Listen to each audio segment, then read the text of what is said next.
इनके जैसे जो कलाकार हैं, मुझे लगता है कि यही लोग जो है संस्कृति को जीवित रखे हुए हैं। हम आजकल जितने ही फोनों में देखते हैं वो बाजारीकरण है।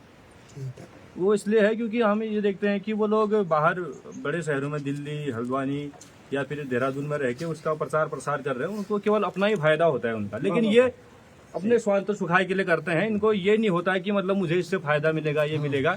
ये अपने आनंद के लिए, जैसे पहली बार जो जंगलन में घसार गहनी बह यो से कि स्वाच ही मतलब कि गिन में का सुनना भी जगह नहीं में तो सभ्य ने सुने आप उधर पे जो आवाजों में अबर गहनेर भाई, तो ये आवाज जो हमारा जो हृदय का जो एक हिसाब है झकझोरता है, ये इसीलिए ये चीज हमें ज्यादा पसंद आती है।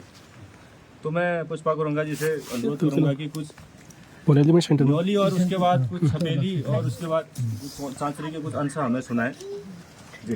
ये बात गा देते हैं ऐसे मुर्गे गाएंगे ना ठीक है, ठीक है, बढ़िया वो ठीक हो रहा है। ठीक है, ठीक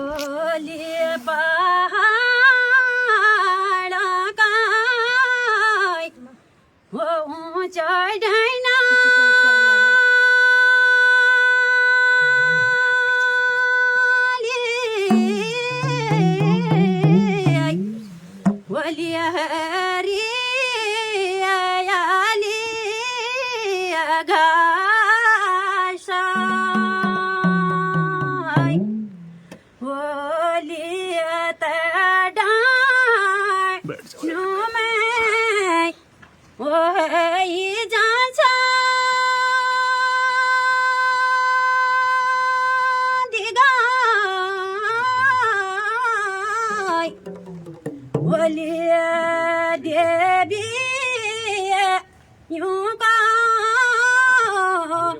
बाशाय हो अलल जी मा